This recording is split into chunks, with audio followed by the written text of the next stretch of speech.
Breaking news. A massive fracture ripped open along Mount Etna's flank, and scientists watching the data realized something had gone wrong. The mountain itself is beginning to break apart in real time. Mount Etna. The confirmation came in a matter of seconds.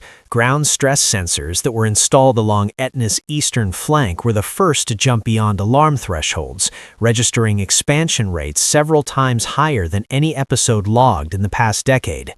At the same time, field cameras started to capture fresh surface cracks appearing downslope, lengthening by meters as they propagated toward lower elevations. GPS stations that normally drifted only millimeters per month snapped into abrupt motion, with deformation forming and rotating eastward instead of upward. This directional change mattered more than the speed. It showed the mountain was no longer swelling, but really pulling apart. Radar satellite scans soon followed and revealed zones of phase loss where the ground had moved too violently to track coherently. Scientists did not debate interpretation. Independent instruments designed to measure different physics were reporting the same failure from different angles. This was not a model projection or a probabilistic warning. It was a structural rupture measured in real time. Internal logs showed deformation rates exceeding Etna's long-term flank movement averages by more than 5-fold within a single monitoring window. The fracture marked the precise moment Etna crossed from unstable to structurally compromised, forcing researchers to abandon slow creep assumptions instantly. The country raised the warning level on Mount Etna from green to yellow in light of the A flank fracture is not an acceleration of normal movement. For decades, Etna's eastern side has exhibited creep, gradual sliding, measured in unnoticeable movements that are driven by gravity and magma pressure. What scientists observed here now was way different. Sensors recorded tensile failure, where rock is pulled apart faster than it can elastically recover. Along the fracture, shear zones activated simultaneously, allowing large blocks to begin decoupling from the core of the volcano. This transition is important because creep absorbs stress over time, while fracture releases it suddenly. Once rock strength is exceeded, motion no longer scales gradually, it jumps. Laboratory data on basaltic rock show that once tensile strain rates exceed critical thresholds, failure can propagate exponentially along pre-weakened planes. That is why visible fractures alarm scientists more than inflation signals. They indicate the system is moved from deformation into breakdown. At that stage, magma intrusion is no longer the only driver. Gravity takes control. The flank does not need another eruption to move, it only needs momentum, and fractures provide exactly that pathway. What further intensified concern was not any single reading, but the convergence. High-precision GPS stations showed horizontal displacement rates exceeding previous Etna baselines by 6 to 8 times. That's not percent differences, but full multiples. So, I guess the Sicilians call her to Mother Mountain, Mother Etna. And she was getting angry. She's getting angry. Satellite imagery lost phase coherence across a widening corridor, which is a sign that surface motion exceeded several centimeters between satellite passes. Simultaneously, borehole strain meters recorded rapid volumetric extension at depth, indicating rock mass separation rather than surface slippage alone. Under normal unrest, these systems activate sequentially. This time, they aligned within the same monitoring cycle. Seismic data added another layer of low-frequency events clustered beneath the fracture. They were consistent with rock tearing rather than magma ascent. Scientists flagged this alignment as statistically rare. Archive datasets showed fewer than 3 comparable multi-instrument convergence events across Etna's entire modern monitoring history. Even then, none occurred during an active eruption phase. Deformation rates that usually unfold over years compressed into days. The instruments were not contradicting each other or offering competing interpretations. They were confirming the same failure state using entirely different physics. That coherence removed uncertainty and replaced it with urgency. The fracture did not open randomly. Subsurface models reveal it followed the geometry of buried detachment faults that predate modern eruptions by thousands of years. Beneath Etna's eastern flank lie clay-rich layers formed from altered volcanic ash and marine sediments, materials known to weaken dramatically under pressure. These layers act as natural slip planes, especially when lubricated by hydrothermal fluids. Seismic imaging ensures inherited fault scars from earlier flank collapses, some dating back over 100,000 years, quietly shaping stress distribution today.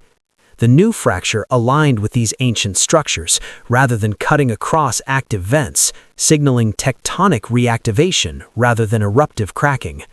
Because this fracture follows buried faults instead of vents, it is far more likely to stay open and keep spreading.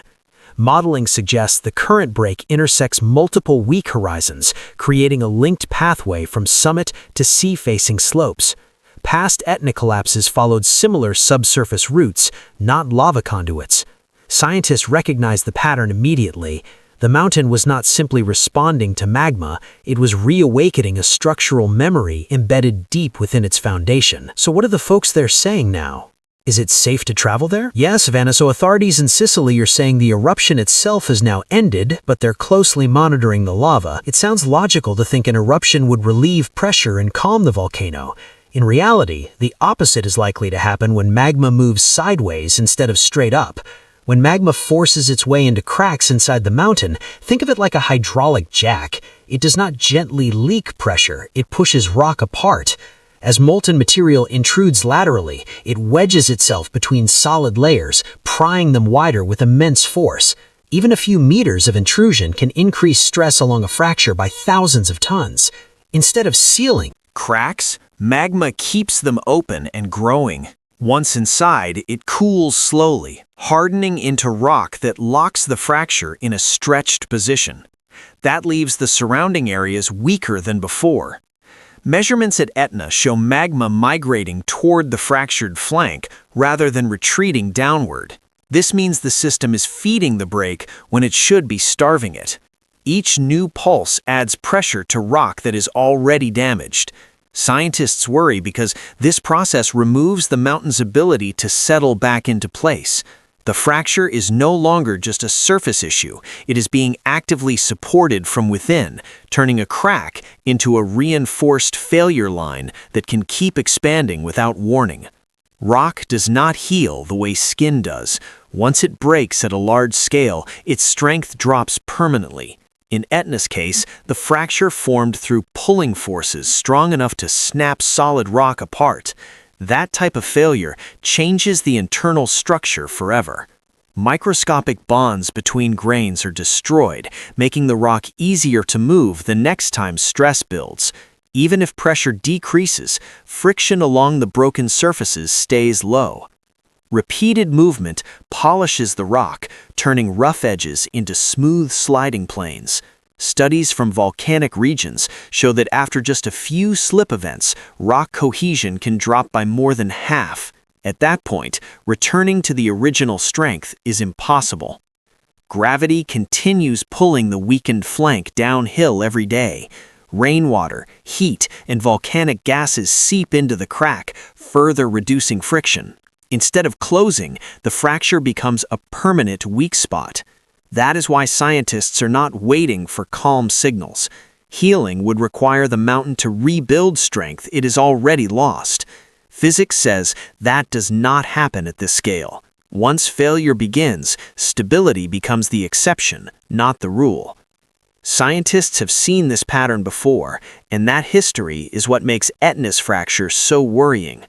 Before Ana Krakatau collapsed in 2018, long cracks opened along its flank, following old structural lines rather than lava paths. Those fractures widened quietly for months before the mountains suddenly gave way. A similar story played out at Mount St. Helens in 1980. There, a growing crack along the north side allowed the entire flank to bulge outward more than a meter per day. The collapse came not from a massive eruption, but from the failure of that weakened slope. In both cases, the warning sign was not explosive activity, it was structure. The fractures followed gravity-facing sides, cut across older layers, and showed sideways movement instead of vertical swelling. Etna's current fracture matches those traits closely. It is aligned with past collapsed zones, moving toward open space, not sealed vents. Researchers stress that collapse does not require the largest eruption imaginable. It only requires enough weakening for gravity to finish the job. History shows that once fractures reach this stage, the clock no longer runs on volcanic time, it runs on mechanical failure. A volcano is not a single solid block, it is built from layers stacked over time, each with different strengths. When one major fracture forms, it changes how stress is carried throughout the entire structure.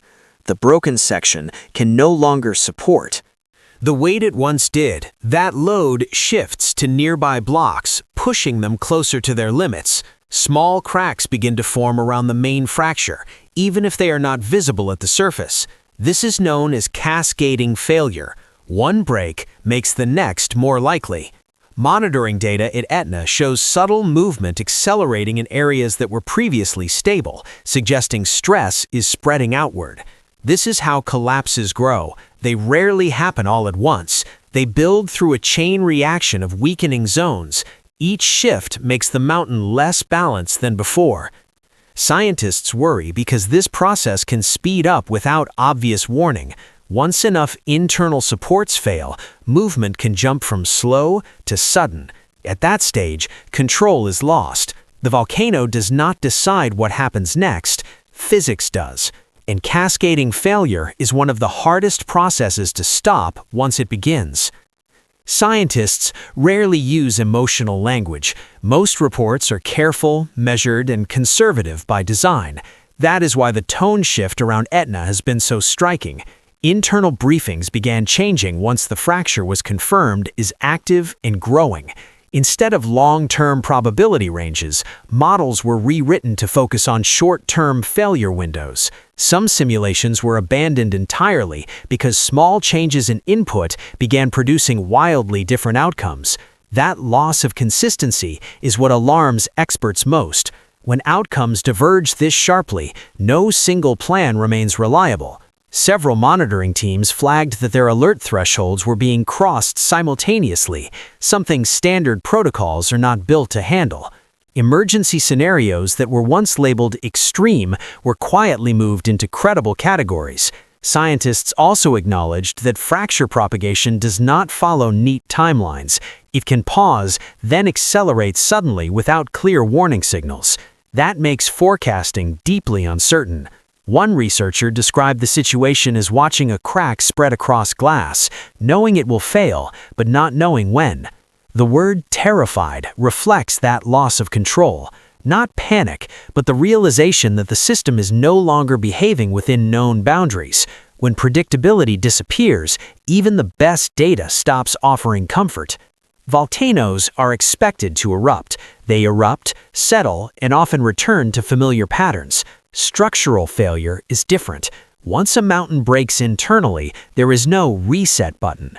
From this point forward, past eruption behavior no longer sets the rules. Even if eruptions slow or stop, the weakness remains. The rock that fractured will never regain its original strength. Gravity will continue pulling on it day after day. That means future behavior will no longer follow historical cycles or eruption schedules. It will follow physics. Stress, weight, and friction now matter more than magma supply alone. Scientists stress that this does not mean collapse is guaranteed tomorrow. It means the system has crossed a threshold where outcomes are harder to limit. Each new intrusion, quake, or rainfall event interacts with a structure that is already compromised. Over time, options narrow. Etna is no longer just an active volcano releasing energy. It is a damaged structure carrying its own weight. Weight unevenly. That distinction changes everything. From monitoring strategy to emergency planning, the rules have shifted. What happens next will not be decided by past patterns, but by how much strain the mountain can still endure before it finally gives way. Let us know your thoughts in the comments. Amazing discoveries. Make sure to subscribe and hit the bell icon. Share this video with friends and join the discussion on what these findings could mean. Your thoughts and questions are important, so let's explore incredible mysteries together.